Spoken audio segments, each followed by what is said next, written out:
చంద్రబాబు నాయుడు కనుక ఆంధ్ర సీఎం అయితే తెలంగాణలో రియల్ ఎస్టేట్ ఓ మాదిరిగా డమాల్ అంటది. ఎందుకంటే ఇప్పుడు అక్కడ క్యాపిటల్ లేదు కాబట్టి, జగన్ వచ్చాక ఆంధ్రాలో క్యాపిటల్ లేదు కాబట్టి అక్కడ రియల్ ఎస్టేట్ ఏం లేదు. సో ఒక 4 కోట్ల మందికి అర్నింగ్స్ అంతా వాళ్ళు ఎక్కడ పెట్టుకుంటారు? బ్యాంకులు అయితే పెట్టారు కదా. ఆ డబ్బులన్నీ తెచ్చి తెలంగాణలో ఇన్వెస్ట్ చేయడం స్టార్ట్ చేశారు. ఎక్కడెక్కడో ఒంగోలు నుంచి అక్కడ నుంచి వచ్చి ఇటు సైడ్ పటాన్చెరు, జైరాబాద్, అక్కడ జైరాబాద్ దాటి కర్ణాటకలో కూడా వచ్చి ఇన్వెస్ట్ చేస్తున్నారు.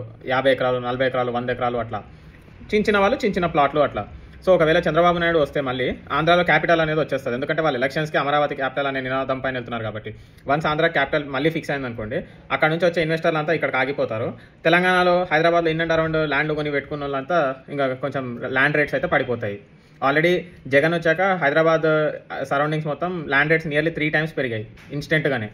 సో కేసీఆర్ కూడా అందుకని ఎప్పుడు జగన్ రావాలి అని కోరుకునేవాడు, ఎందుకంటే ఇక్కడ రియల్ ఎస్టేట్ మంచిగా ఉంటుంది అని చెప్పి. న్యూస్ ఆర్టికల్లో ఇక్కడ చూశాను, కేసీఆర్ రెవెన్యూ డిపార్ట్మెంట్ అఫీషియల్స్తో ఈ మాట అన్నారంట. అప్పుడు జగన్ వచ్చాడు కాబట్టి మీ డిపార్ట్మెంట్కి ఇయర్లీ 10,000 crores రెవెన్యూ పెరుగుతుంది అని చెప్పి.